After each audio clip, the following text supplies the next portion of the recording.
Siapa sangka Napoleon Bonaparte yang dikenal sebagai jenderal legendaris ternyata takut pada kucing.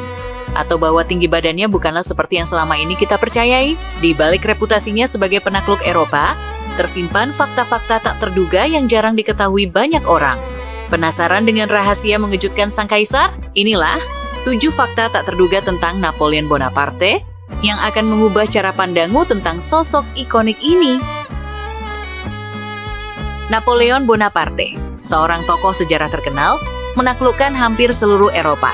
Namun julukannya, Kopral Kecil, adalah sebutan yang keliru karena tinggi badannya yang rata-rata, yang merupakan norma bagi pria Prancis pada masanya. Meskipun Anda mungkin sudah familiar dengan pencapaiannya, ada beberapa aspek yang kurang diketahui dan tragis dalam karier militernya. Berikut beberapa fakta mengejutkan tentang Napoleon. 1. Keinginan untuk membunuh orang Prancis. Meskipun menjadi kaisar Prancis, Napoleon sebenarnya adalah orang Korsika. Terletak di sebuah pulau kecil di selatan Prancis, Korsika ditaklukkan oleh Prancis antara tahun 1768 dan 1769, sekitar waktu kelahiran Napoleon. Selama masa kecilnya, dia menghabiskan waktu di sebuah pulau yang diduduki dan akhirnya mendukung perlawanan Korsika. Surat-suratnya pada masa itu dipenuhi dengan ancaman kekerasan, termasuk keinginan untuk membunuh orang Prancis. Napoleon diyakini sangat terpengaruh oleh pengalaman kolonial. Biografi mengungkapkan bahwa ia memiliki konflik dengan pemimpin Korsika, Pasquale Paoli, dan akhirnya meninggalkan Korsika, tidak ingin lagi mendukung Paoli. 2. Napoleon Bonaparte adalah seorang novelis romantis. Seperti dilansir The Telegraph, Napoleon menulis buku berjudul Clisson and Eugenie, sebuah narasi setebal 17 halaman tentang seorang perwira militer Prancis yang gagah dan tampan bernama Clisson yang jatuh cinta pada seorang wanita bernama Eugenie. Kisah asmara mereka berkembang. Namun pasangan yang dikenal sebagai Clisson itu terlalu mengabdi pada pernikahan dan harus berpisah dengan kekasihnya untuk melanjutkan tugas militernya. Buku ini disusun pada tahun 2009 menggunakan potongan-potongan yang telah diperoleh oleh kolektor di seluruh dunia. 3. Napoleon membantu mengembangkan sistem telegraf revolusioner. Napoleon, yang terkenal karena ketidaksabarannya, dikenal suka menggerutu saat menunggu surat tiba di Prancis abad ke-18, yang pengirimannya bisa memakan waktu berhari-hari. Meski komunikasinya lambat, ia terus mengambil keputusan impulsif, seperti menginvasi Belgia. Namun, BBC menyoroti peran perintis Napoleon dalam sistem telegraf yang revolusioner. Bahkan sebelum teknologi tersebut ada, Le Système Chappe, sebuah sistem semafor yang ditemukan oleh Claude Chappe, menggunakan tiang kayu dengan 2 lengan menyilang yang dapat dipindahkan ke berbagai posisi untuk membuat kode tertentu. Kode ini kemudian dikirimkan ke menara atau gunung berikutnya oleh seseorang yang menyalin gerakan tersebut. Pemerintahan revolusioner membangun jaringan ini, namun Napoleonlah yang mengubahnya menjadi sistem internasional. Di bawah bimbingannya, telegraf berkembang pesat, hanya membutuhkan beberapa jam untuk menyelesaikannya. 4.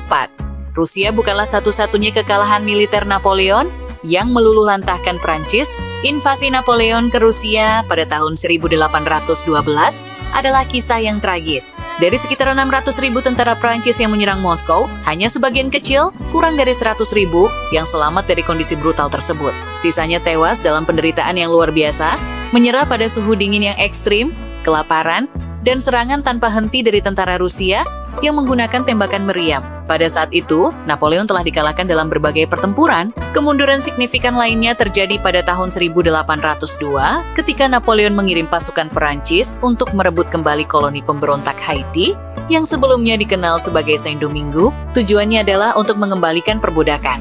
Namun, ekspedisi tersebut terbukti membawa bencana. Puluhan ribu tentara Perancis memulai perjalanan ke Karibia hanya untuk ditaklukkan oleh tentara budak Toussaint Louverture yang tangguh. Akibatnya, Perancis kehilangan koloni terkayanya. Selain pertempuran darat, pasukan Napoleon juga menghadapi kekalahan di laut.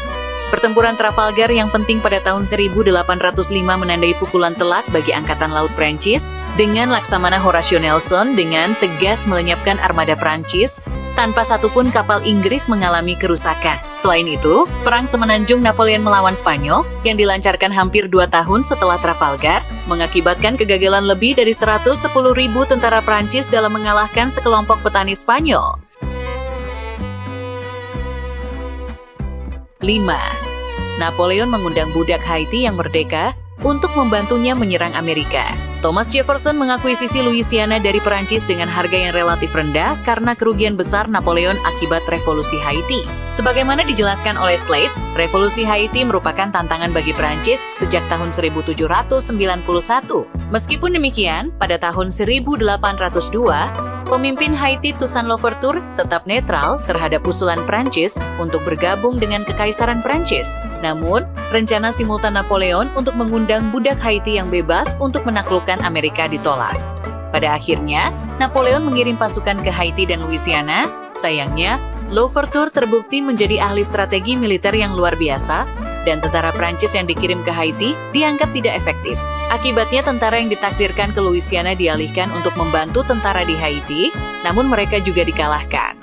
Napoleon akhirnya meninggalkan usahanya dan menjual Louisiana kepada Jefferson. 6. Berbagai cara untuk membebaskan Napoleon Bonaparte. Selama 6 tahun penahanannya di Saint Helena, Napoleon mendapati dirinya berada di penjara paling aman dalam sejarah. Pulau terpencil ini tidak hanya terletak 1.200 mil dari daratan, tetapi juga dikelilingi oleh tebing-tebing yang menjulang tinggi dan hanya memiliki 2 lokasi pendaratan yang dijaga ketat oleh Inggris dengan kekuatan hampir 3.000 orang. Angkatan Laut Kerajaan mempertahankan patroli konstan terhadap 11 kapal, dan garnisun Inggris juga menguasai pulau-pulau terdekat. Bahkan pulau terpencil Tristan da Cunha, yang jaraknya lebih dari 1.000 mil, masih berada di bawah kendali Inggris dan dibentengi. Di tengah isolasi ini, banyak orang yang ingin membebaskan Napoleon, dan rencana mereka berkisar dari yang rasional hingga yang sangat aneh. Namun, tidak ada yang berani melakukan hal seperti itu sampai penyelundup licik bernama Tom Johnson muncul.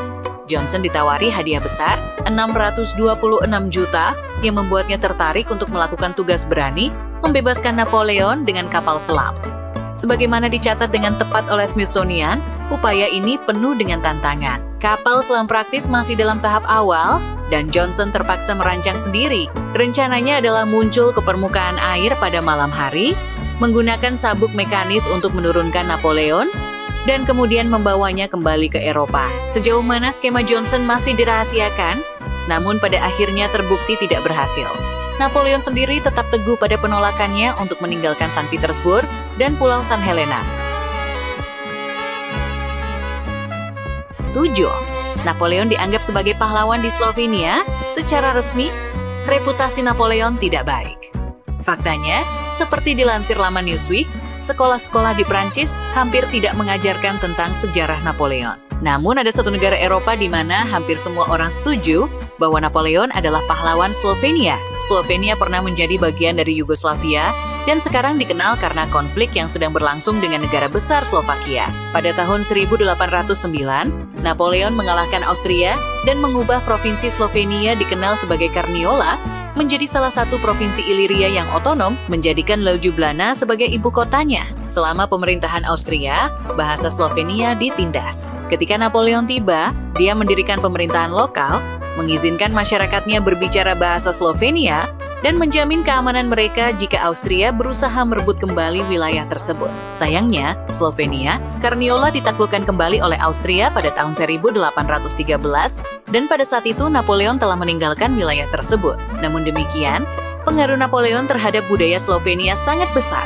sehingga membawa kebangkitan warisan budaya mereka. Banyak kisah tak terungkap seputar tokoh-tokoh sejarah dunia, seperti Napoleon Bonaparte yang kerap digambarkan sebagai kaisar kejam yang kerap melakukan penaklukan. Jadi, fakta manakah yang baru saja kamu ketahui?